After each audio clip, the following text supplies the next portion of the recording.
If I go on a road trip, I can't say I went 102 miles an hour. No, you didn't. That one time you did when you're screaming down the mountain, going crazy, and had the radio cranked up. Greg, velocity. Lots of teams want to talk about it. They want to talk about measuring their speed and how much stuff they get out the door, and managers want to know how much stuff does my team get out the door. And I know there's a lot of controversy about velocity because, of course, you have to estimate to even come up with velocity. And some people are just like, no estimates. Estimates are trash. Story points are garbage.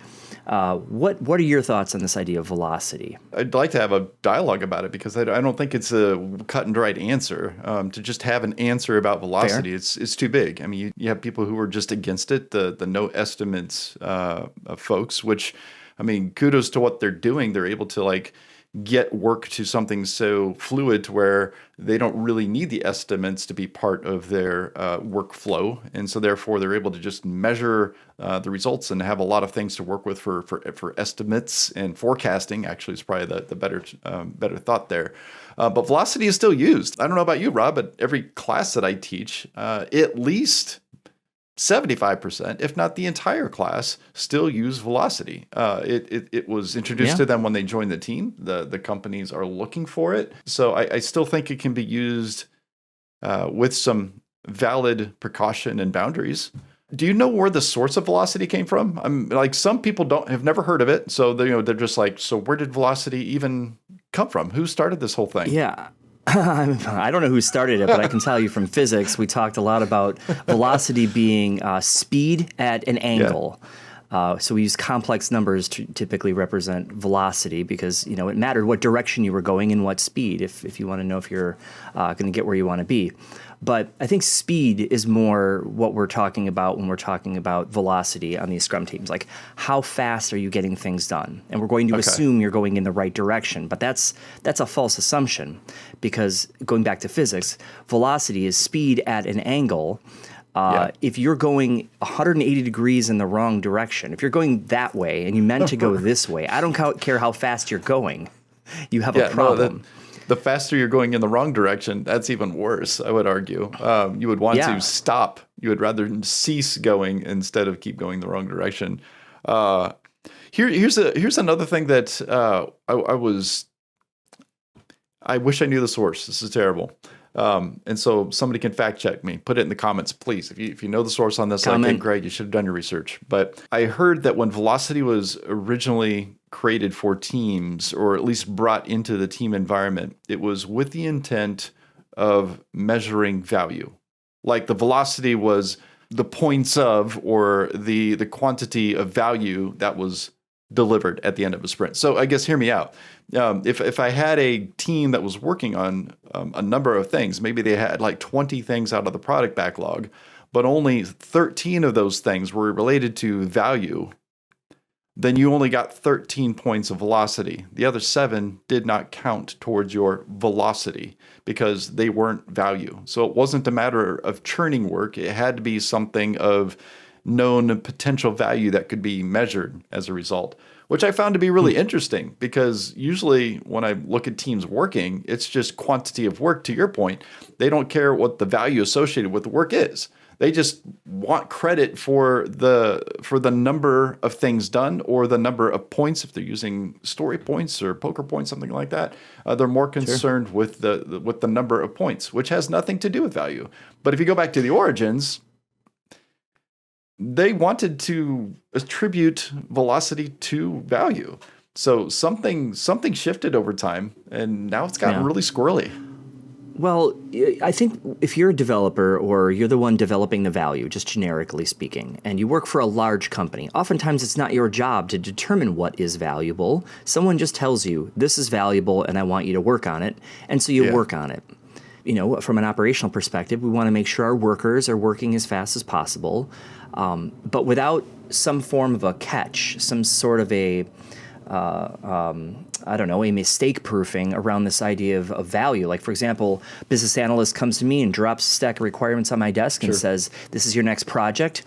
I assume they've done their homework and this is valuable. But if I look at it and go, hey, wait a minute, why am I rebuilding Excel? Well, that's what the customer wants. Wait, that doesn't make sense. We can do this another way. I mean, this conversation is not happening enough where there's pushback. There's challenges to what we assume is valuable when really there might be a better, faster, cheaper way of solving the problem. But again, you start distancing yourself from the problem solvers, you throw them over the wall, these requirements of solutions, and you don't get that pushback. And so all you've got left is to measure velocity. Hard to measure value when people aren't, I guess, looking for value. They're just looking at output. How do you measure velocity typically? Well, I mean, measurement of velocity, I guess, depends upon what your philosophy of velocity is. But if we're working on, say, the number of items completed during the sprint, that's one way of doing it. And another would be to look at a calculation or an estimate total of the work that was finished. So the easiest one is just number of items completed. If we did 10 things, the end of the sprint, there were 10 things done. That would be a historical marker that would be part of our velocity calculation. So if you did 10, I would not say my velocity is 10. Nope. If we did 10, we got 10 points done. I would look back at history and say, what is your velocity as a whole? What does this look like? Because it tends to be more of an average. It changes over time. If I go on a road trip, I can't say, I went 102 miles an hour. No, you didn't. That one time you did, when you're screaming down the mountain, going crazy, and had the radio cranked up. You went 102 then. But the entirety of the trip has a much broader scope. 102 is your peak. You also had that went nowhere for 8 hours because you were stuck in traffic and absolutely pulling your hair out. And then you had the average, the stuff between that was more likely. But there's an entire realm of like numbers that help us create kind of this concept of what velocity is. And then just use some basic spreadsheet techniques to look at what your minimums, maximums, average, mean. Use some actual tools to give you a sense of what your team has looked like in the past, so you could even potentially look like what it's in the future. Again, with some conscious effort, it can be useful. But I hate it when people get to the end of sprints like, wow, we were terrible. We did 10. 10 is just a historical marker. That's what you did today, and there's probably a good reason why you had 10 today instead of 20 like you did last time. Let's talk about that, but look at the numbers over time. Sure. How about you, Rob? Do you have any twists on that, how you calculate velocity? No, I mean, I'm aligned. I mean, the amount of stuff you get done per period of time is how you would compute it, and how you define stuff is up to you. Some people count the number of items they finished. Yeah. Some people would, use story points, or T-shirt sizing gets a little bit weird. But now back to this idea of value. Like, how do you know how much value you delivered in a sprint? Estimating the effort of work is useful in the sense of, like, if I'm in sprint planning number 2, I can look at sprint number 1 and see how much effort did I get done. I'm probably going to get that same amount of effort done in sprint 2 and sprint 3, assuming the same people in the office and we've had the same amount of Red Bull and all that. But nice. That's not useful to your customers when I say, hey, I shoveled 16 pounds of dirt. Yeah, well, how many ditches did you dig? That's what's valuable to me. What if, in addition to estimating the effort and then using that for sprint planning and perhaps even release forecasting, what if on top of that, developers and product owners establish a system to come up with what value there is in work items? And here I've got a wild idea. Imagine you have like a gold star and a purple star and a pink star or something. Gold Sure. stars, those are the most valuable. Purple stars are somewhere in the middle, and the pink stars, yeah, they're nice to haves, but meh. Sure. And if my developers talked about how many gold stars they got done in a sprint, I think my stakeholders would be pretty happy, especially if they're the ones involved in assigning those gold stars. So I'd say do both. I mean, measure how hard work is and what your output is, so you know how much work you can bring on the next sprint. But align that horsepower towards delivering gold stars. Don't worry about the pink ones. If you've got time, sure, deliver pink stars. But you can make your customers a lot happier in sprint reviews with maximum gold stars produced.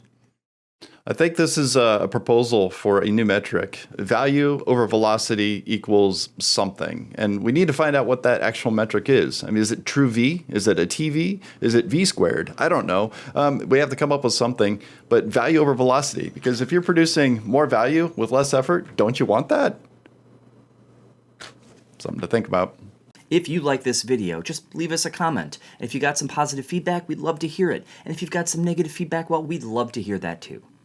And be sure to check out our description. We have our email list there and our upcoming classes so you can upgrade your knowledge and work on a certification.